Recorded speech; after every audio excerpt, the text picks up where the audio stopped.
देशभरात आणि त्याची दखल घेतली जाते। त्यांचं म्हणणं असं आहे की मनोज जरांगे सुद्धा शिक्षणासाठी विद्यार्थ्यांच्यासाठी लढत आहेत, शैक्षणिक आरक्षण मागतायत। तुम्ही दिल्लीला गेला होतात का आणि उद्या तुमच्या आंदोलनाला पाठिंबा दिला तर ते तुम्हाला बघा, मुळात मनोज जरांगेंनी शिक्षणासाठी मागणी करावी, विद्यार्थ्यांसाठी मागणी करावी, मराठा समाजासाठी मागणी करावी। ह्याला विरोध कोणाचा आहे? लक्ष्मण हाके एवढंच म्हणतायत की ओबीसी मधून मागणी करण्यानं त्याचा परिणाम ओबीसी मधल्या छोट्या घटकांवरती, सामाजिक दृष्ट्या मागासांवरती काय होणार आहे, या परिणामाचा विचार अभिजित दिपकेंनी थोडाफार करावा।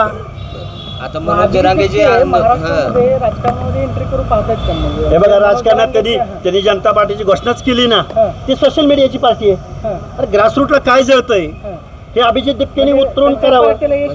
हे बघा, यश अपयश मी अभिजित दिपकेंवरती बोलू इच्छित नाही। त्यांनी एका शिक्षण मंत्र्याचा राजीनामा घेतलाय का, इश्यू त्यांचा बरोबर होता का? बरोबर होता। मी पाठिंबा दिलाय, जाहीर पाठिंबा दिलाय, प्रेस घेऊन पाठिंबा दिलाय।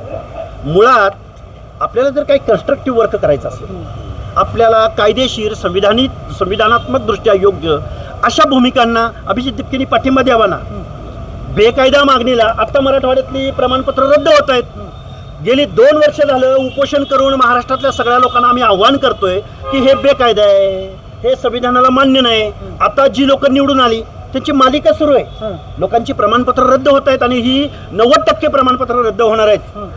त्यामुळे मनोज जरांगेंची मागणी 2 सप्टेंबरचा JR, ओबीसी मधलं इन्क्लुजन हे बेकायदा आहे। आज बघा, भानुसे म्हणून सरकार फसवतंय, सरकारचा JR फसवाय। हे बघा, मुळात मनोज जरांगेंनी अनेक आंदोलनं केली, शेवटचं आंदोलन म्हणून प्रत्येक वेळी ते आंदोलन करत राहिले, प्रत्येक वेळी ते गुलाल उधळत राहिले। त्याचा परिणाम काय झाला? आमच्या मराठवाड्यामधल्या, परभणी जिल्ह्यामधल्या, पूर्णा तालुक्यामधल्या अनेक सदस्यांची, छत्रपती संभाजीनगरमधल्या, पुणे परिसरामधल्या अनेक लोकांची प्रमाणपत्र रद्द झालेत। त्यामुळे हे फसवाय, हे असंविधानिक आहे, हे बेकायदा आहे। अरे किती वरडून सांगायचं? आज भानुसे म्हणून दिलेली सगळी प्रमाणपत्र रद्द होणार, कायदेशीर दृष्ट्या चॅलेंज झाली की रद्द होणार। अशी एक चर्चा आहे की मनोज जरांगेचं जे आंदोलन आहे ती त्याने घोषणा केली आहे, मात्र अभिजित दिपके किंवा काँग्रेस पार्टी सगळे तरुण देशात आले, देशात सरकारविरोधी एक वातावरण तयार झालं, सरकारची नामुष्की झाली। या आंदोलनाला सुद्धा मनोज जरांगेच्या सरकारमधला कुणाचा तरी पाठिंबा आहे आणि मग ते विषय डायव्हर्ट करायचा असा विषय चालू आहे।